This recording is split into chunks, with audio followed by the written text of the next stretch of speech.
So I just recorded this entire vlog for you guys, and there was a problem with the memory card and it didn't save properly, and now I got nothing. Life is Tow, and now I get to do it all over again. Today is Monday, January 9th. Welcome back to the vlog.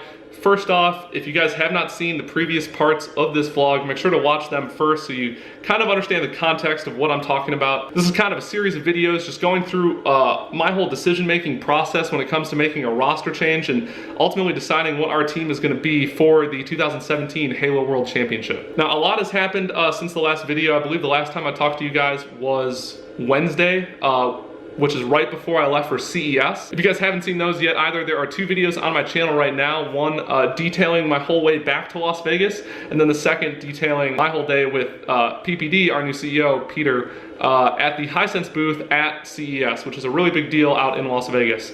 So make sure to check those out. Anyways, the tone of the last video, I keep like throwing my hands at the camera. I don't understand why.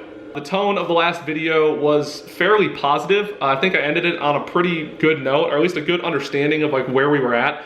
And then like literally 24 hours later, everything melted down again. So I was super stressed out the whole time I was in Las Vegas. I had to deal with multiple calls to Jason and Justin and some other players on other teams, and then management or people that work within the organization on those teams. This is all from like our hotel room or on the way to dinner or something like that. And I eventually decided that, you know, I really didn't want to have to be rushed into trying to make some sort of a decision immediately while we were in Las Vegas. There's a lot of factors that go into making a decision like this, and it's definitely not worth rushing anything. So we agreed that we would kind of reevaluate all of our options and come together to make a decision as soon as I got home. Unfortunately, that took an extra 2 days, thanks to Delta. Do not get me started on why. I spent an additional like 24 hours in Atlanta after Las Vegas. Wasn't ever supposed to fly to Atlanta. So when it comes to the roster itself, I think the last vlog ended saying we were gonna be running games with Contra and Devin, and that's not to say at all that we were any less interested in teaming with Ace and APG. There's a lot of things to consider that weighed our options, and ultimately those fluctuated wildly over the time that I was in Las Vegas, and it's my responsibility to try to do what's best for the organization as a whole. Thankfully, things have kind of played out a little differently since then. Because Jason and Justin and I decided to wait until I was home, that led to a couple additional nights of scrims, which I think are obviously important in trying to weigh all, you know, options equally. We felt super comfortable playing alongside Ace and APG, not necessarily any less comfortable than playing with Contra and Devin. All four of those players are just extremely talented, and ultimately the biggest deciding factor is EG. Evil Geniuses as an organization, you could never ask for a better organization, especially in Halo. We literally have a team house. We have incredible support from the organization on all fronts, and on top of that, we've built really long-standing friendships after working with them for over 2 years now, and we weren't really in a position where we wanted to give all of that up. I'm sure by the time you guys actually see this video, all of the rosters, really for all of the teams, will be announced for Worlds, and the roster walk will have passed and everything, but for my personal sake, since it's really not public yet, as of right now, this recording, we will be teaming with Contra and Devin for the Halo World Championship. These guys come over from the Allegiance roster that competed in Pro League last season. They were also on the wrong side of a few really close Game 5s, really throughout the whole season, that kind of defined their placing just like it did ours. And I'm super optimistic and very, very confident in this roster. Both of them are actually on their way down to the house right now. They can visit really any time and stay for as long as possible. And having all four of us in the house side by side to both practice and review our own theater, watch other scrims, and then watch our VOD again so that we can get that communication in to really fully understand what areas we need to improve on the most, and then work on that collectively as a team. I just think it's crucial. And in my opinion right now, Halo 5 has really never ever been this close. If you want to look at it from the beginning, the launch of the game until now, we haven't really had professional teams with this much parity from top to bottom. In the last season of Pro League, we saw, you know, the 8th and 7th seeded teams taking the 1st and 2nd seeded teams to, you know, Game 4s or Game 5s, And ultimately, we placed in 6th, and we beat Optic 3-1 and had a 2-0 lead on them in another series, and lost 2 very close series to Envy. Granted, it's all online, but I still feel very, very confident in this roster right now, especially considering how good we are on LAN. Roy and Lunch are obviously extremely good on LAN, as evident by years and years of placings. Plus, Contra and Devin have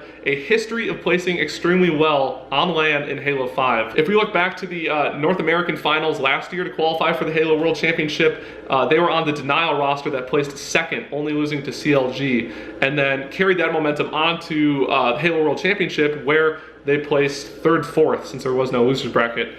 And I'm not salty about that at all. Not a big deal.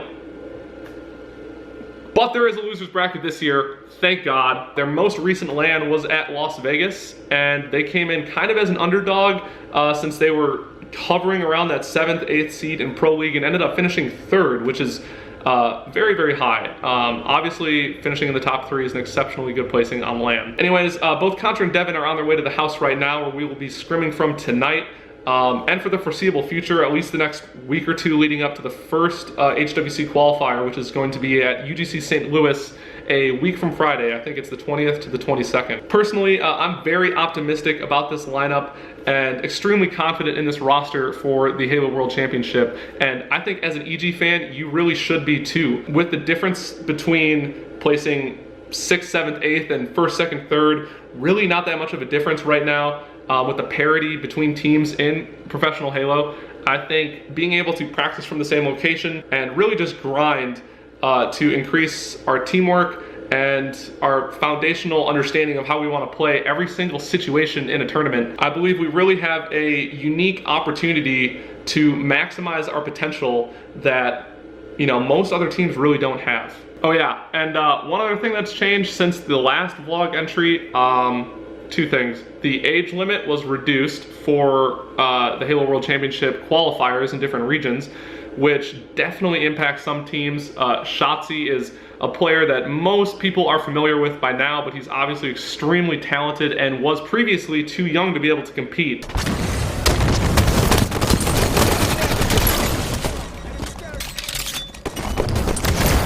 Airborne snapshot. Double kill. Snapshot. Triple kill. Overkill. Airborne snapshot.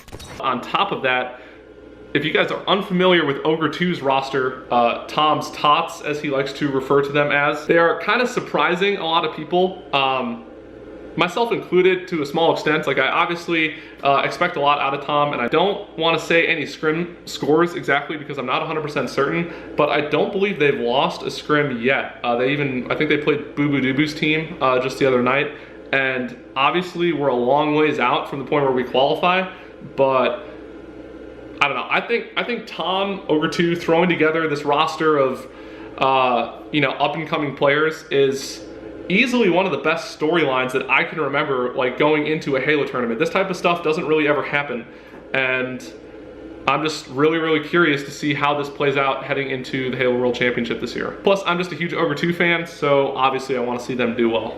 That's going to do it for the vlog today, guys. I don't know if there will be another entry here, possibly after rosters lock, if anything changes. Hope you guys like this series. I kind of came up with this on a whim, and it seemed like a lot of people responded to me on Twitter that they were interested in hearing my thoughts on the matter. So be sure to drop a like, comment, and subscribe below if you liked the video. Yeah, we'll see you guys next time.